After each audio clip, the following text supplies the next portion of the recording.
diversas publicações na internet, né, que são voltadas para um segmento, né, para um gênero, por exemplo, o filme, o gênero de terror, né, e muitas vezes acompanhando as transformações sociais, que é bem interessante, que você vê um blog sobre a participação das mulheres no cinema, sobre a presença do negro no cinema.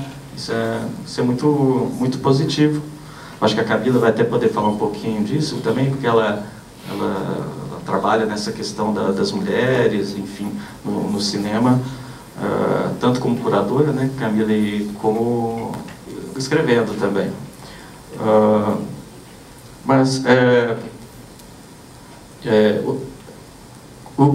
E agora falando como presidente, né, da Brasília, né, isso nos levanta várias questões, né, dentro da entidade, sobre esse perfil, né, como processar essa mudança dentro da entidade a partir de uma coisa aparentemente bem simples, né, que é a análise dos pedidos de associação, né.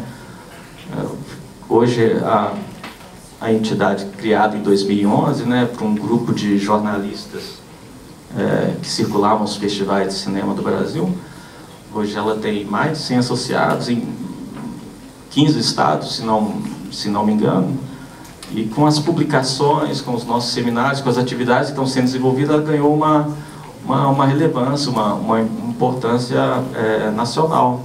Então são muitos os pedidos, né?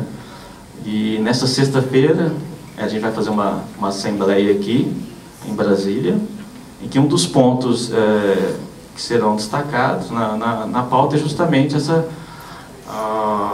o perfil, quais seriam os critérios para análise de entrada desses associados. Como, por exemplo, uma coisa que está em nosso estatuto, né, é o tempo mínimo. Para entrar na Brasília, teria que ter um tempo mínimo de 2 anos de atividade ininterrupta.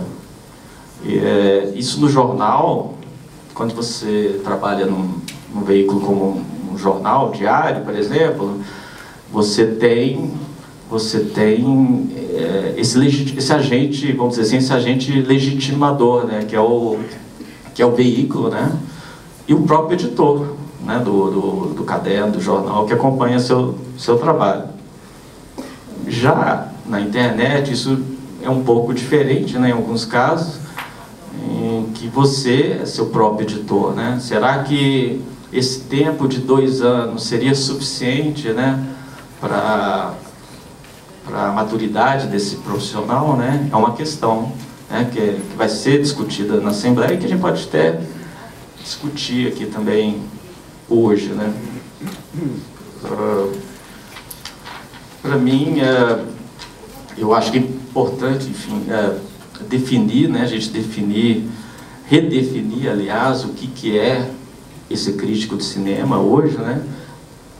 Necessariamente alargando, né, os horizontes, né? Mas eu acho que sem deixar de lado aqueles fundamentos, né, que o Aristóteles já descrevia, né, em A Poética, né, sobre o juízo de valor de uma obra.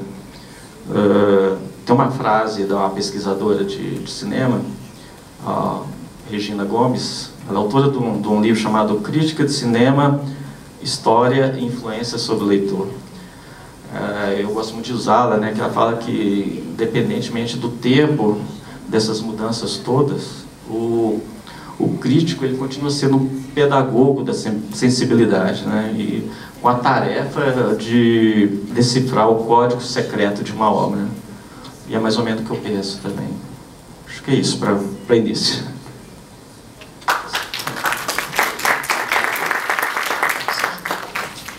Boa tarde. E, prosseguindo aqui dessas considerações iniciais do Paulo, e vou falar, assim, como eu edito um site que é dos mais antigos da internet, então a gente também decidiu essa ordem para falar, porque a minha experiência na criação e edição do site é diferente da Camila, é diferente do Adriano, porque eu venho de uma geração que não tinha internet, em primeiro lugar, não tinha internet, não tinha Google, não tinha nada disso. E eu me formei na imprensa escrita. Eu trabalhei em jornal diário, eu trabalhei em revista semanal. E eu comecei a escrever crítica no roteiro da Veja São Paulo. Eu trabalhei lá 6 anos antes de... Foi lá que eu comecei a trabalhar mesmo com cinema, mas eu já vinha de uma formação assim que tinha passado por reportagem diária de cidade, enfim, eu nem sempre trabalhei com cinema. Foi uma coisa que veio na minha vida, assim, porque eu procurei isso, lógico, porque eu tinha afinidade com isso, mas ela tem um fator também de acaso nisso, né? Houve uma oportunidade de eu ir fazer esse roteiro da Veja São Paulo e foi ali que eu consegui consolidar uma vontade que eu tinha. Então, quando a internet surge, ali, final 99, 2000, ninguém sabia muito bem o que era aquilo, nem o que ia acontecer. A gente não teria, acho que naquele momento, ideia de como isso ia ser avassalador na nossa vida e dominar todos os campos da sociedade, da cultura, como isso está acontecendo até hoje, né? Então, qual que era a ideia naquele momento? Eu trabalhei também como freela para algumas revistas especializadas, tipo Ver Vídeo, porque quando o vídeo foi quando ele surgiu também, ele teve muito sucesso, né, no acesso das pessoas aos filmes, né? Não tinha streaming, ninguém sonhava com nada parecido com isso. Então, vídeo, DVD foram formas formatos, né, que possibilitaram a mais pessoas terem acesso aos filmes do cinema, né? Então tinha também publicações, como a Ver Vídeo, tinha outras revistas especializadas em vídeo, e eu trabalhei também em algumas delas, né? E tudo isso foi ficando pelo caminho. Então eu acabei me lançando na internet, porque me pareceu também naquele momento, junto com algumas outras pessoas, que eu criei o site, um meio que a gente teria a possibilidade de escrever as coisas do jeito que a gente acreditava, e era um outro meio. Mas a gente levou para esse meio, evidentemente, a experiência do texto escrito. Que para começar a escrever num jornal, mesmo que você seja completamente inexperiente, você tem que dominar rapidamente uma forma de texto que, não raro, né, na reportagem diária é muito objetivo, mas tem que dizer aquelas coisas essenciais, né, de cara. E isso eu acredito que isso é um exercício muito bom. Eu acho que é uma coisa... A minha experiência como repórter, antes de crítica, eu acredito que ela foi muito boa para mim. Porque eu acho que o crítico também não é uma pessoa só que... ele tem que entender muito de cinema, evidentemente, ver muitos filmes, ler obras teóricas, conhecer o trabalho dos outros críticos, mas eu acho que um crítico se torna muito melhor também na medida em que ele é capaz de olhar para a sociedade como um todo e ficar atento para questões como a gente tem candentes, a gente está vivendo uma realidade mundial aí sombria, né? O Brasil está inserido também nisso, mas eu acho que é muito importante que o crítico não perca o pé dessa realidade que está fora do cinema e que alimenta o cinema, evidentemente. Chega lá, bate lá, as questões acabam batendo lá.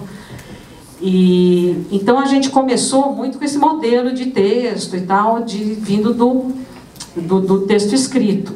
E acho que ao longo desse tempo todo, a gente tem tido que descobrir na prática o que é que funciona, o que é que não funciona na internet. E acho que tem vários mitos que foram surgindo no caminho, e que outros foram caindo também, que muita gente falou assim, não, mas a internet é só para um texto rápido. E no começo era muito desvalorizado o trabalho da internet, né? Tanto é que a gente queria se credenciar num festival como o Brasília e não conseguia porque trabalhava num site. Independente do site ser bom ou não. Ninguém ia lá olhar o que é que você escrevia, se você era sério ou não. Simplesmente se era site. Site não conta. A gente Eu acho até que essa mentalidade ainda não acabou de todo, diante dos festivais em geral no Brasil. Eu acho que a gente ainda sofre preconceito, porque tem uma espécie de vala comum, onde se joga tudo, né? E que isso não é justo. Tanto até porque a imprensa escrita nunca foi esse oásis, né? Que tudo era bom ali, né? Não é. Então, assim, acho que ao longo do caminho a gente foi procurando outras formas de se comunicar, de ver o que funcionava, o que não funcionava, e também se apropriando de um meio que a parte visual é mais importante, né? Embora naquela época que a gente começou não tivesse ainda canal de YouTube, não tinha Facebook, não tinha as redes sociais ainda. Isso foram todos fenômenos que foram acontecendo pelo meio do caminho e que a gente, ao longo do tempo, vai tendo que responder enquanto continua, né? Então, acho que a minha experiência nesse ponto difere nesse sentido, porque o meu modelo veio do texto. Então, talvez eu seja mais, e também eu sou, evidentemente, mais ligada ao texto. A coisa que eu mais gosto de fazer na internet é fazer um texto. Eu me relaciono mais com isso. Embora eu também não tenha nenhum problema de fazer um vídeo, eu acho que eu não sou tímida, eu falo também. Mas assim, a coisa que jornalisticamente, como crítica, mais me satisfaz é poder fazer um texto e que eu tenha tempo de desenvolver ideias, coisas que eu acho importantes falar de um determinado filme, né? Mas acho que assim, ao longo do caminho, essa rapidez com que as coisas foram acontecendo na internet, elas levaram a várias coisas. A internet permite que mais pessoas cheguem e se expressem, né? Isso eu acho que é o momento que a gente está agora, né? Tem vlogs, tem canal de YouTube, e as pessoas se lançam e tem um maior número de vozes chegando, e vozes que representam pessoas que não estão representadas na mídia dominante, na mídia oficial, né? Que a gente tem tido debates aqui todos os dias em torno da questão negra, da questão das mulheres, de outras camadas da sociedade que são mal representadas ou até vilanizadas, satanizadas. Então, ela tem, por um lado, esse aspecto, até no cinema, né? A câmera digital apresentou para o cinema uma série de pessoas, de novos cineastas, e isso com uma rapidez enorme, né? E é o lado bom da coisa, é a democratização, é a possibilidade de acesso. E de outro, ela coloca um problema para nós e para a sociedade.